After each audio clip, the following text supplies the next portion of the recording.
Picture the Philippines in 1994. Most Filipinos still relied on letters, telephone calls, or the occasional fax to communicate. But in a small room in Metro Manila, engineers and academics quietly celebrated a milestone. The Philippines had just connected to the global internet through a 64 kbps link.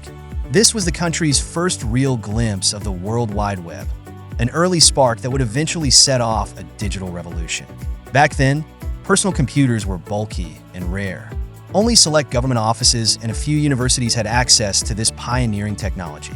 Students who logged on were amazed by global research databases and basic email, while most Filipinos heard about the internet only in passing news reports. By the late 1990s, in cities like Manila, Cebu, and Davao, some homes bravely ventured online using dial-up connections, crawling at 28.8 to 56 kbps. The screech of a modem became a household sound for a small but growing group of early adopters. Meanwhile, internet cafes sprang up in urban neighborhoods, offering pay-by-the-hour access. These cafes gave curious Filipinos their first taste of the global web. Yet beyond city limits, entire communities remained offline, and for many, the internet remained a distant concept. As the 2000s arrived, the Philippines made strides in improving speeds. DSL technology offered faster, more stable connections, though it was too expensive for most.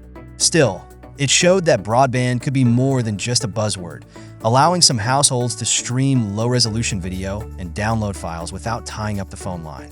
In 2004, 3G technology hit the scene, letting mobile phones connect to the internet at speeds up to 384 kbps. For a nation known as the texting capital of the world, the ability to check emails or browse websites on a phone was a game changer. Slow by today's standards, but enough to expand basic online access across more parts of the archipelago. The real transformation, however, took off in the 2010s with 4G LTE and the spread of fiber optic cables in major cities. Internet speeds jumped into the 10 megabits per second range and beyond, powering everything from video streaming and online gaming to social media platforms. As a result, the Philippines became one of the most active social media nations, with Filipinos spending hours daily on sites like Facebook and YouTube. The business process outsourcing industry also thrived, putting the country on the global map for call center services. Yet the Philippines is an archipelago, and that geography creates a persistent digital divide. While big cities enjoyed fiber lines, many remote barangays, isolated by mountains or separated by water, depended on outdated infrastructure. This meant that while some Filipinos were streaming HD video, others couldn't open a simple email attachment. By the mid-2020s, average fixed broadband speeds reached around 93.68 megabits per second, and mobile speeds neared 35.56 megabits per second, a massive leap from the 64 kbps link of 1994.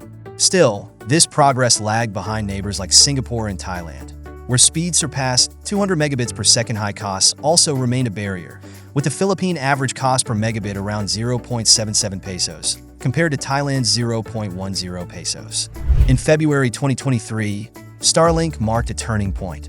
The Philippines became the first Southeast Asian nation to adopt the satellite service, offering speeds of 50 to 200 megabits per second to areas long ignored by traditional providers. Remote schools could suddenly participate in virtual classes, and small businesses reach global customers without the usual geographic limitations. Starlink hinted that no island was too far-flung to be part of the country's digital journey. Meanwhile, government programs such as free Wi-Fi for all and the National Broadband Plan have aimed to install over 10,000 free hotspots in places like schools and community centers, allowing more Filipinos to experience the internet firsthand. Still, connectivity quality varies enormously, and rural areas are often left with slower speeds that limit educational and economic opportunities. Underpinning this growth is social media, with Filipinos among the world's top users of platforms like Facebook, YouTube, and TikTok. This level of engagement has transformed communication and commerce, fueling e-commerce and fintech services that simplify everything from paying bills to sending remittances, a critical lifeline for many Filipino families.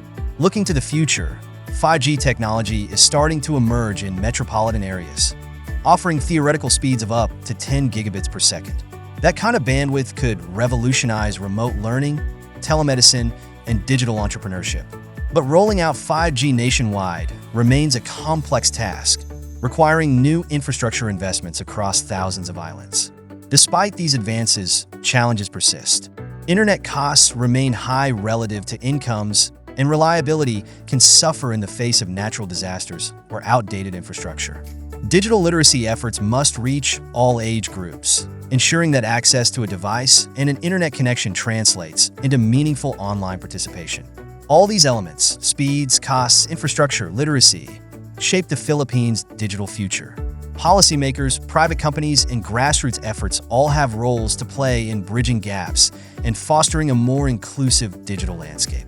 Greater competition among telecom providers could drive prices down, while sustained government investment in rural connectivity can ensure no province is left behind. Although the Philippines still trails some of its neighbors in speed and affordability, it has never stopped adapting to new technology. From that 64 kbps link in 1994 to today's potential 5G breakthroughs and satellite services, the nation's online evolution has always been a story of determination. Everyday Filipinos, students, entrepreneurs, healthcare workers, government officials, finding creative ways to harness connectivity. The end goal is clear: a Philippines where no island is left offline, where every child can attend virtual classes if needed, and where even distant relatives can reach one another through a video call. In this unfolding digital narrative, the internet is far more than a convenience. It's the thread weaving together the country's vibrant communities, economy, and future. And it's a journey that continues, shaped by challenges, fueled by innovation, and guided by the hope that technology can ultimately serve all Filipinos. Thank you for tuning in. If you found this valuable, please show your appreciation by giving a thumbs up and subscribing to OHA News Asia, your trusted source for knowledge always at your fingertips.